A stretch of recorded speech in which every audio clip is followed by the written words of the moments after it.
আসসালামু আলাইকুম everyone, welcome to my Facebook page and YouTube channel mister Bidal. আমি আছি মেহেদি আপনাদের সাথে। আজকে আমরা বিচ ওয়ালকে যাচ্ছি।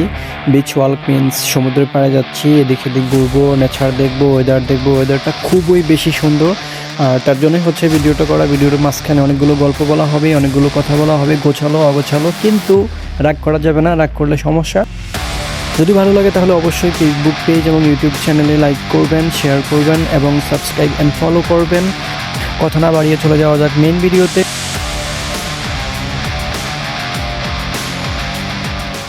আমি যখন ভিডিওটা করতেছি তখন হচ্ছে সময় দুপুর 2টা।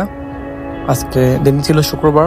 আজকে সমুদ্রের এবং আকাশ, ওয়েদার, নেচার সব কিছু মিলিয়ে ভিউটা এত বেশি অসাধারণ, এত বেশি সুন্দর যে একটা ছোটোখাটো ভিডিও না করে নাই পারলাম। আর আমি হচ্ছে যেখানে থাকি সেখান থেকে আমার সমুদ্রের পাড়ে আসতে সর্বোচ্চ সময় লাগে 5 মিনিট আমাদের বাসা থেকে। তো জুমার নামাজ পড়ে সাথে সাথে চলে আসছি। অবশ্য 2টা নয়, 1:30-এর একটু পর, মানে 40-45-এর মতো বাজতেছে। আমি যখন ওখানে আসলাম কিছুক্ষণ বসলাম, তারপর একটু হাঁটাহাঁটি করলাম এদিক সেদিক। আর দৃশ্যগুলো দেখে এবং হচ্ছে ওয়েদারটা দেখে, আকাশ এবং আকাশের মেঘগুলো মিলিয়ে ওয়েদারটা এত বেশি সুন্দর লাগতেছিল যে নিজের মনকে আর ধরে রাখতে পারলাম না। সত্যি বলতে প্রকৃতি আসলেই অনেক বেশি সুন্দর, প্রকৃতি আসলেই অনেক বেশি রঙিন, অনেক বেশি বিউটিফুল। আমরা শুধু আমাদের সুন্দর চোখ দিয়ে দেখা লাগে। সুন্দর চোখ দিয়ে দেখতে পারলে প্রকৃতিকে সব সময় হচ্ছে সুন্দর লাগে। আপনি যদি সুন্দর চোখে দেখার চেষ্টা করেন তাহলে প্রত্যেকটা মুভমেন্টকে আপনি সুন্দরভাবে উপভোগ করতে পারবেন। নারকেল গাছের উপর দিয়ে সমুদ্র এবং হচ্ছে সূর্যের হালকা একটু ঝিলিক দেওয়া, এই দৃশ্যগুলো না আসলে বলে থাকার মতো নয়। এই দৃশ্যগুলো সবসময় মনে করিয়ে দেয় প্রকৃতি কতটা বেশি সুন্দর। আর সত্যি কথা বলতে প্রকৃতিটাকে অনেক বেশি সুন্দর বলতে হচ্ছে, আজকে অনেকবার আমি বলেছি অলরেডি, হয়তো আর অনেকবার বলতে হবে।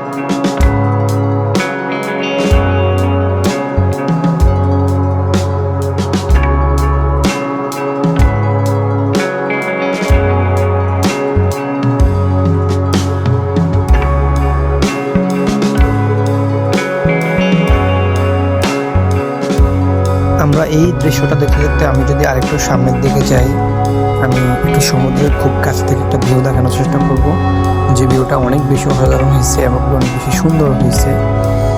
এদিকে দেখুন একবার। আপনি যদি এই দিকটা একবার খেয়াল করেন দেখবেন যে দূর থেকে সমুদ্রের ঢেউগুলো একেবারে কাছে এসে তারপর আস্তে করে মিলিয়ে যাচ্ছে।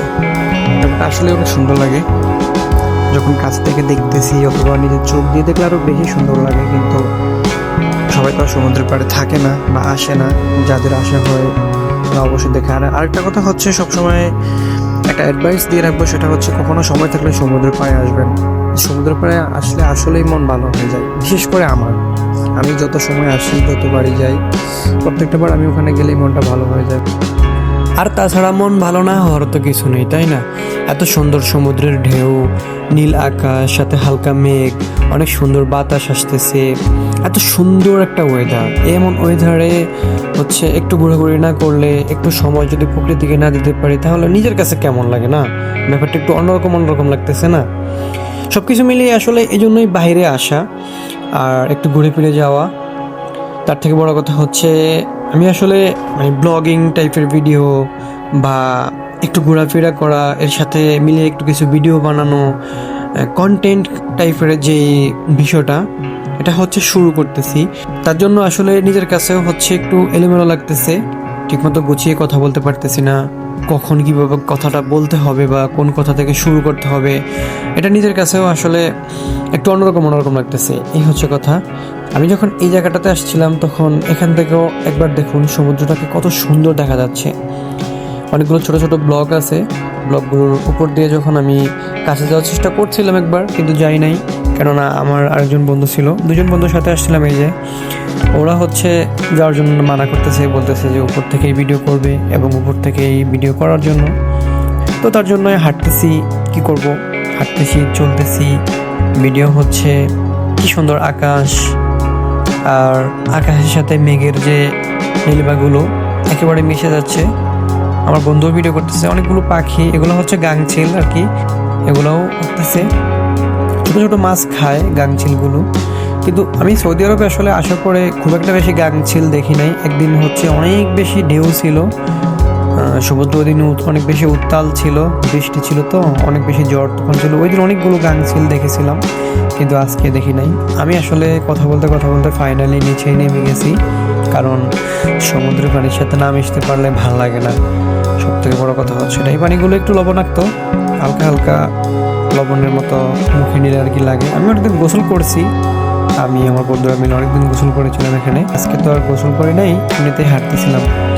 আমি খুব কাছে থেকে ঢেউগুলোকে দেওয়ার জন্য এবং ভিডিওতে আনার জন্য হচ্ছে অনেক চেষ্টা করতেছিলাম। সমস্যা হচ্ছে আমার মোবাইল ওয়াটারপ্রুফ নয়, তার জন্য মোবাইল হয়তো পানির ভিতরে চলে গেলে একটু সমস্যা হতো, তার জন্য উপর থেকে এই ভিডিওগুলো নিতেছি। ঢেউগুলো অনেক বেশি সুন্দর, তাই না? কি সুন্দর করে ঢেউগুলো আসতেছে। সব থেকে বড় যে মজাটা সেটা হচ্ছে ঢেউগুলো অনেক বড় হয়ে আসতেছে, কিন্তু পাড়ে এসে একদম নীরবভাবে মিলে যাচ্ছে সমুদ্রের পাড়ের সাথে। এই জিনিসটা খুবই বেশি ভালো লাগে। এদিকে অনেকগুলো রঙিন রঙিন পাথর ছিল, আমি আসলে এই কথাটা বলতে ভুলে গেছিলাম। আমার ক্যামেরাতে খুব একটা বেশি ধরা যাচ্ছে না। এখানে অনেক রঙের পাথর আছে কিনারে, এবং হচ্ছে এই পানির নিচে অনেক সুন্দর সুন্দর পাথর ছিল। আমি অনেকগুলো পাথর কুড়িয়েছিলাম, কিন্তু বাসায় তো আনি না, এতগুলো পাথর বাসায় আনবো কীভাবে, এটাও একটা সমস্যা। তো এই জন্য আসলে বাসায় না এনে ওখানে অনেক মজা করছিলাম। অনেকগুলো ফটো তুলেছিলাম, ছবি তুলেছিলাম। অন্য কোনো ভিডিওতে যদি পারি তাহলে দেখিয়ে দিব, এই আর কি।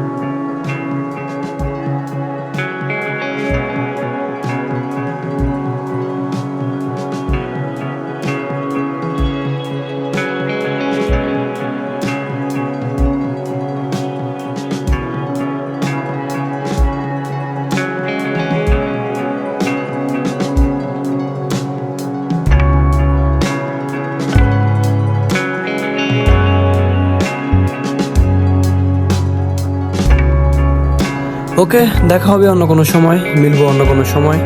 C you soon guys, take care of your life guys. Thank you so much for giving important time. Bye by.